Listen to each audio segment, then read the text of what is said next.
Well, hello everyone, and welcome back to the Nation State, where we shine a bright light into the dusty broom cupboards of democracy to see what scurries for cover. Today we're looking at the evidence session for the Northern Ireland Affairs Committee, which took place last week on the 14th of January. Giving evidence at this rather important session were Sir Ian Livingston, the lead officer for Operation Kenova, and John Boucher, Chief Constable for the Police Service of Northern Ireland and the former lead officer for Operation Kenova. As always, for anyone who's having trouble sleeping, there's a link down below to the full unedited parliamentary session. Now, already out there in internet land, I can hear a lot of people saying, what on earth is Operation Kenova? Well, I'm glad you asked. So here it is, the final report from Operation Kenova, which is actually 4 operations contained in the single report: Kenova, Mizzenmast, Terma and Denton. For those who are interested, you'll find links to the final and interim reports down below. Now, for anyone watching who doesn't know or hasn't already guessed, these were investigations into alleged wrongdoing by the British security services during the Northern Ireland Troubles, which ran broadly from the mid-1960s to the mid-90s. Now, during that time, there were a lot of allegations, particularly in Republican communities, about ongoing alleged wrongdoing by the British security services, including murder, illegal detention, and the ongoing collusion with loyalist paramilitary groups. Not all of these allegations had any evidence supporting them, but some of them absolutely did. And the one that's made the most headlines is that of Stakeknife. Now, who or what was Stakeknife? Well, we're going to get into that in a moment. So let's talk about Stakeknife, because that's what they spent most of their time in the evidence session talking about. Stakeknife, with its peculiar spelling, was the code name given to a high-ranking member of the Provisional IRA. This person eventually became charged with internal security for the IRA, which meant rooting out and dealing with alleged informers and collaborators. The irony being, of course, that Stakeknife himself was an agent working for the British authorities. That made him a unique and extremely valuable intelligence asset. In fact, so valuable that other agents and alleged informers suffered and died in order to protect Stakeknife's cover. And the Kenova Report doesn't pull any punches when it says, quote, "Time and again, it would appear that protecting the agent outweighed protecting the life of a victim or protecting the right of their families to see justice for the crimes committed against their loved ones." There is no way that YouTube will permit us to get into the gruesome details of what happened to some of these unfortunate people. Suffice to say that if I were to describe it, you'd think I was talking about some far-flung Middle Eastern desert and not 20th century Britain. It really does beg a belief, and that's something that John Boucher was keen to make sure was on the record during the evidence. We mustn't forget those agents who were murdered, because no one's talking about them and their families, who then suffered and still suffer because of the label of having a family member who's accused of being a tout, and a number of them were not. And by the way, the IRA didn't care. The IRA did all this because it was deterrence. I think we've both had to reframe, and the Kenova team, our understanding of what awful things one human being will do to another. This was about subjugating and controlling that community because of the success of the security forces with agent penetration. Absolutely. And what they did was beyond vile. That's the leadership of the IRA and the Internal Security Unit. That should never be forgotten. So, given that we know that Agent Stakeknife was right up to his neck in all this, and in many cases giving the orders for torture and murder, it did prompt Paul Kohler to ask the very obvious question. Chair, I'm going to return to something Gavin mentioned. Given Stakeknife's role and the awful and terrible contradictions inherent in maintaining his cover, wasn't the real mistake recruiting him in the first place? So again, there'd be a subjective view on that. My own view on it would be, I don't think there was a mistake in recruiting him. Again, coming back to some of Gavin's observations, that an individual who's as well placed or as close, and of course he grew within the command structure within the IRA as he became an agent. But his initial recruitment, based on what we know and based on what we found out, I think would have been legitimate. I think it's thereafter, as he's risen through the command structure of PIRA, that I don't think thereafter there was enough oversight, there was enough checks and balances. Nobody stepped back and said, hang on, this guy's now gone beyond any level of decency or proportionality.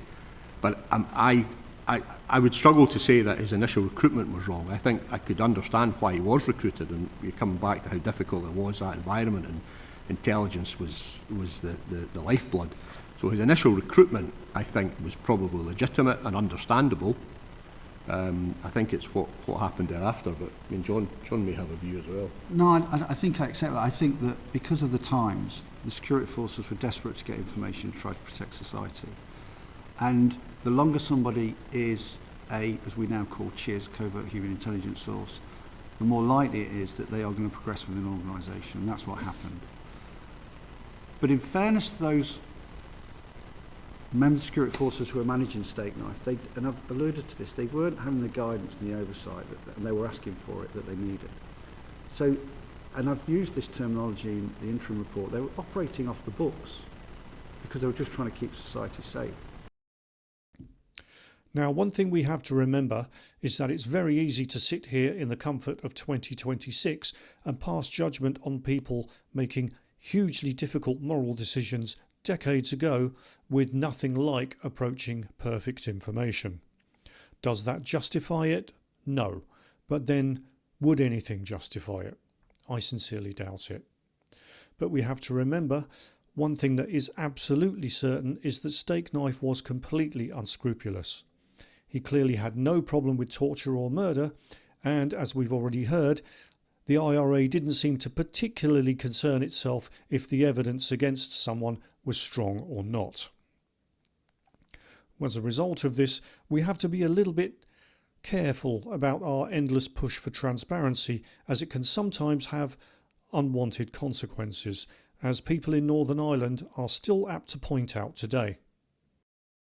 Finally, on Thompson, I think it draws from what the chair was asking and the implications of it. Dennis Bradley is a well-regarded individual in Northern Ireland, heavily involved in engaging with Republican paramilitaries as a priest to bring them to peace, and with the wider nationalist community too. He was the first vice chair of the policing board. He is somebody who has spoken very powerfully about truth and reconciliation and believes there should be a truth and reconciliation process, save for information around informants, because he believes it will destroy families, it'll set brother against brother, sister against father, it'll destroy families and destroy neighbours and destroy communities, because the truth will be known. So whilst we're talking about this specific case, is Dennis Bradley's broader point something that both you and Serene agree with? I think I've got huge respect for Dennis Bradley, and I meet him. I went to see him when I started Operation Kenova. I would always listen with great care to what Dennis Bradley says, and from what you've described, I would concur with some of those comments. This is a very specific case. We very rarely step away from NCND. I gave you a couple of examples, but I would sympathise with Dennis Bradley's position, and that would actually step into territory of people not potentially agreeing to become agents. So then Ian and I wouldn't be able to make the arguments we're making now. So from the way you've described that, I would have sympathy with that position, yes. It's funny how things suddenly get murky when you take moral arguments out of the philosophy book and put them into a real historical place and context. Suddenly, things aren't nearly so cut and dried. What would you do? I'm not sure what I do. The only thing I am sure of is I'm glad I'm not the one having to make those difficult moral judgments. So where does that leave us? For all the people who've suffered and faced injustice in the past, will there ever be anything like justice? And what would that look like? I want to ask about PPS decisions following your report, in spite of your investigative efforts and what I understand is pretty convincing evidence, forensic, ballistics, physical objects. There have been no prosecutions following, none for IRA killers or for FRU or for MI5 accomplices, nothing for murder or conspiracy or perjury or even misconduct in public office. I've been pressing the PPS on this, and they say they will not be externally or independently reviewing their decisions on not to follow with any prosecutions. Do you have any view on that? And I direct that to you, Sir Ian, first of all. Thank you for the question. I think coming back to my first response to the Chair about frustrations, and you outlined and very, very clearly the whole series of potential charges that may have come from the investigation. We felt, and we continue to feel, that there were strong evidential cases were presented. I included within the final report a summary of each case, and again, candidly, we had to fight quite hard to have that included, because I think it was important that people did have a clear understanding, the public had a clear understanding of what work had been done.